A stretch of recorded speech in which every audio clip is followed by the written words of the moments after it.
Let's begin our conversation looking at what it is to be Chinese, what defines you, how you sum up Chinese identity. I don't know who wants to start by telling us. Madam. I think talking about Chinese people, I think the most obvious symbol, for example, they're very hardworking, they're very intelligent and very good at maths. That's very famous. Interesting, hardworking and very good at maths. Now, some people may say that's a cliche, that's a stereotype. Is it true? I would think so, that we distinguish Chinese from other cultures by not what, but how. How we dress ourselves, how we speak, how we think. And if you hear somebody introducing themselves, you will hear how distinctive they are from other people. Elaborate on that, I'm fascinated. So how would a Chinese person introduce themselves, say, compared to me as a British woman? We tend to start with where we belong, rather than what our own identity or self-identity is. And we start from a wider circle of belonging. If you look at the Chinese address compared with the British or Western address, you will see that the British address starts with the house number, and we start with the country and go down to the province, to the city, to the street, and to the house. Many Western businesses get lost because they said when they talk about with the Chinese, they are around, because they don't understand Chinese belief between the black and the white, like our beautiful ink. We have a lot of different levels of the gray. That is our thinking. We try to make this as their points. So Westerners are too black and white, whereas Chinese people have greater shades of grey. Yeah. I want to speak to our colleagues who are joining us in Shenzhen. Tell us what you've made of the conversation you've heard here and whether you agree with this idea of what is the Chinese identity. I think it's funny that hardworking being seen as a character of the Chinese people. I think what Chinese are often seen as being hardworking, mainly because there are 1 billion Chinese, and we really have to work hard to outdo others. So that's why the Chinese sort of identify us. It's not something that comes necessarily naturally to us. And in general, there is a hierarchy, a big hierarchy society in China. So we were not raised up told to sort of challenge the authorities. We are told to obey your parents and sort of take care of them when they grow old. I think that's actually more Chinese than anything, say, hardworking. Several years ago, I came to UK for study. So my classmates asked me, why do you study finance? So I asked myself, why do I study finance? The answer is come out, I love money.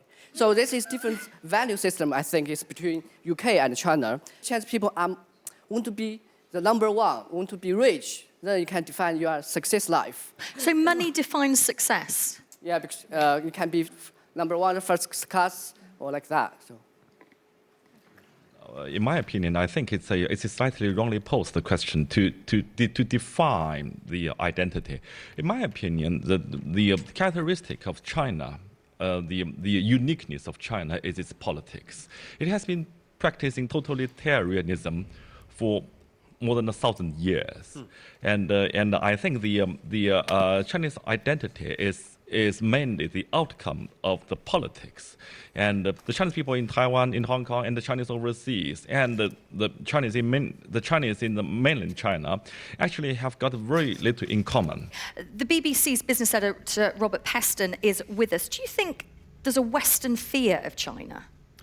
Oh, I think it's a tremendous Western fear of China. It's, you know, the rise of the Chinese economy has been one of the great phenomena of our age, and inevitably, when you see jobs go to China, when you see many of your traditional industries being almost competed out of existence by the extraordinary prowess that the Chinese government has shown in fostering the economy, that is quite scary.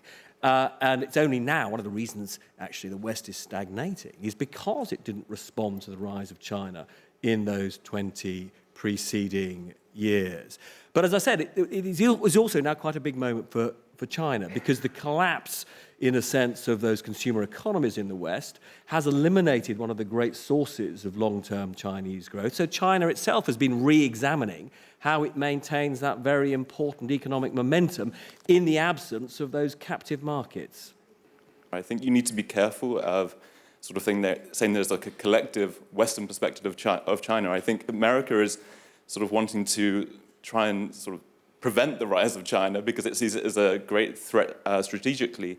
But working for the European Union in Beijing, I think the European Union has a different sort of plan, and that's to try and like go into a lot of projects and trying to cooperate with China and to sort of make sure we know what they're doing rather than trying to prevent them. Looking around our audience here, from people who aren't Chinese, how do you perceive China? Do you consider them a threat? From the U.S. perspective, I see a lot of ignorance. People just look at the population and the growth rates, and I think that creates a lot of fear. But you have to understand with every nation, there's a lot of complexities with the demography and things that the country itself is trying to deal with. So I think the fear lacks a considerable foundation in the sense that there's a lot more going on than just the growth rates and this threat to the U.S. hegemony that people are concerned about. Hello, my name is Lisa Fingleton and I'm from south of Ireland. And I suppose when you ask how I see China, we were a colonised country. You know, people lost their language in Ireland, lost their culture. And I suppose in Ireland we would have been very aligned to Tibet and what happened in Tibet. And I see now in Ireland that the focus has gone from human rights in Ireland to economy, and everybody's running to China to take everything, and the human rights issue seems to have fallen off the agenda. So I suppose my concern is, where are human rights and why haven't we been talking about them here in the last hour? If you listen to every Chinese speaker so far, for them it's not about politics. I think there's exactly this certain misunderstanding between the West and China.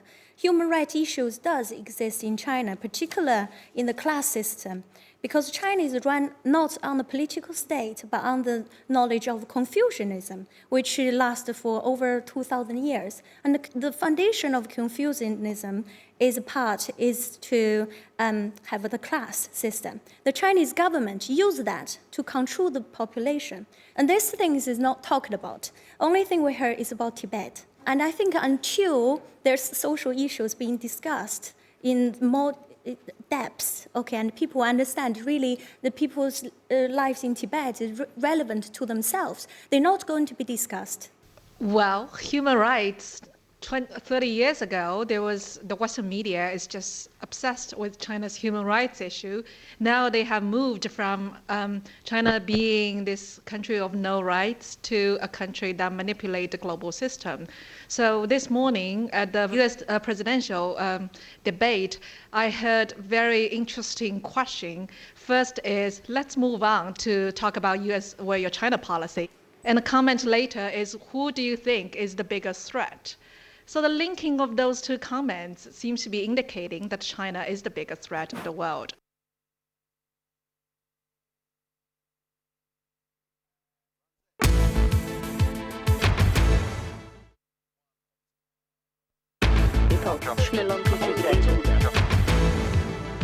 With our audience here of 200 people and our guests on the stage, as a show of hands, who feels that in the next 10 years, China and the US could be allies?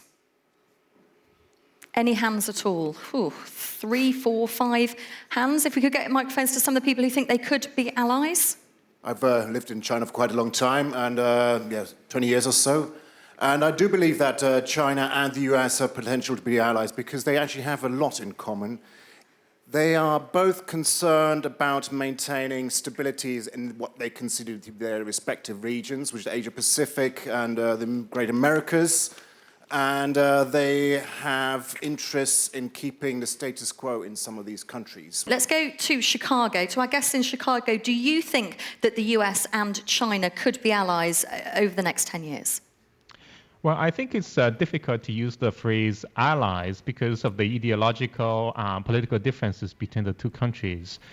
In many ways, however, the two countries do collaborate, do cooperate on a variety of issues, but there is always going to be some wariness as long as China remains stuck in the current political system. I want to add something that they have to be allies. Last night, actually, I watched the presidential debate. Now, what I was very disappointed that the views of China is so outdated they were putting out there.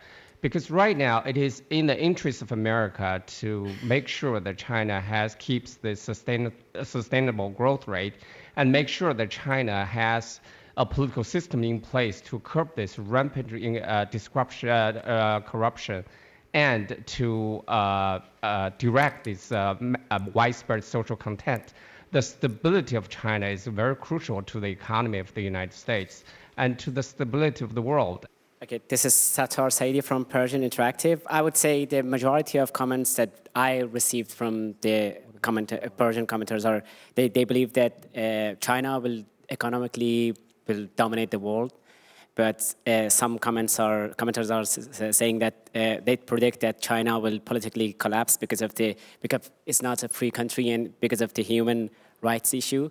Reza from Tehran, BBC Persian.com says, I expect China to beat the US in 20 years, and that's something that makes me happy. Can I just bring in two listeners from Brazil? Fabio Moura posted in Facebook saying that where environmental problems, the one-child policy, and rural exodus contribute to an eventual crisis in China.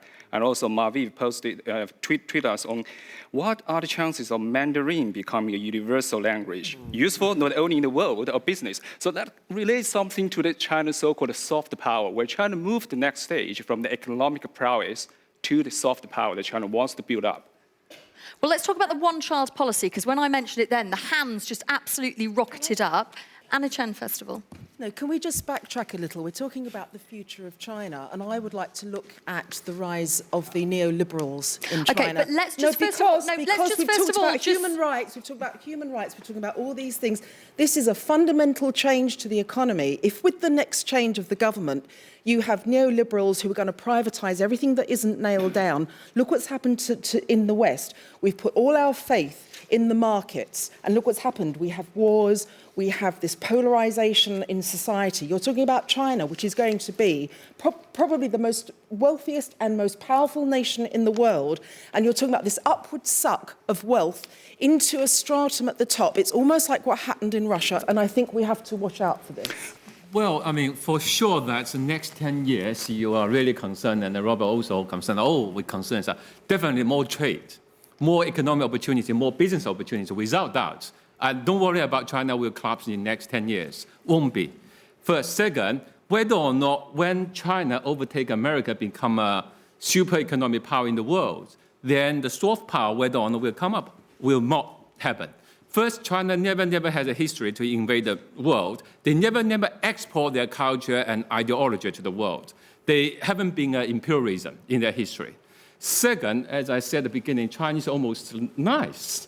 So from that aspect, they will do the trade, but they won't influence the world politically and militarily. So in terms of superpower, militarily and then politically, still US, without doubt. Thank you very much.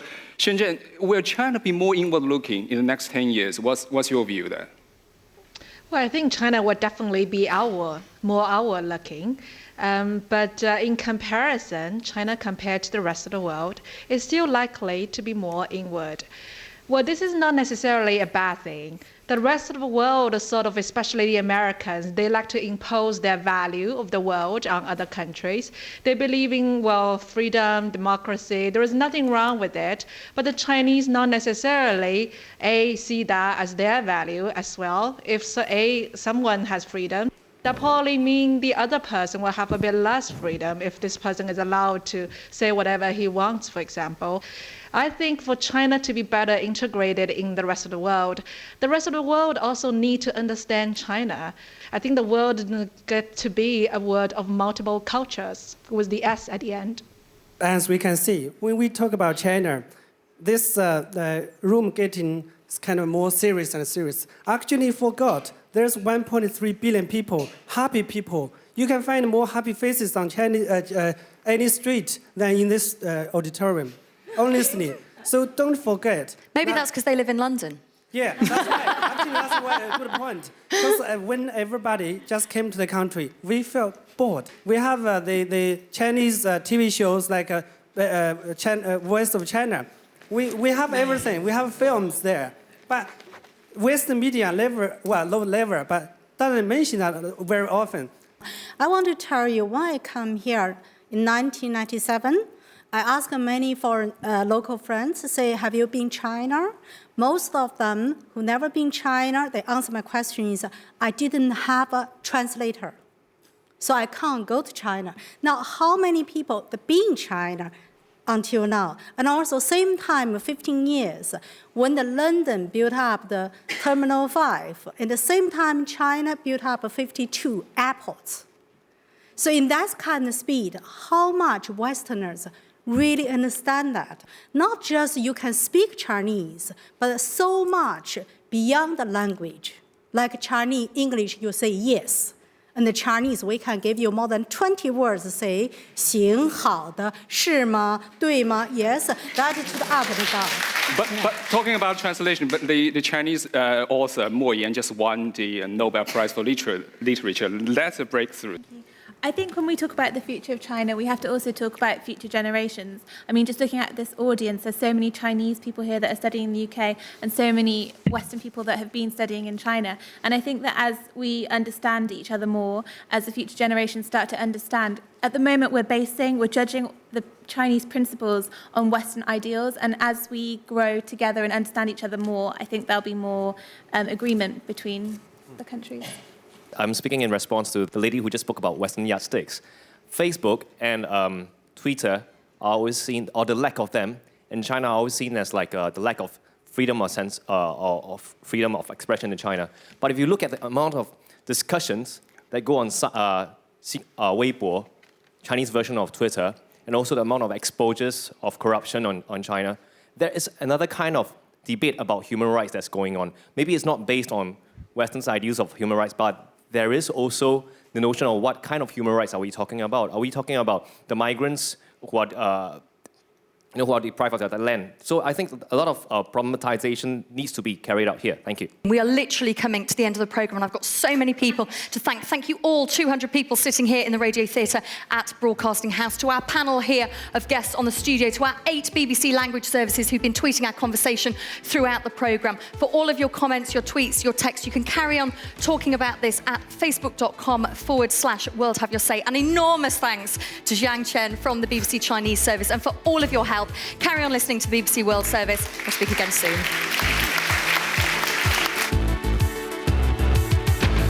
Je suis le BBC.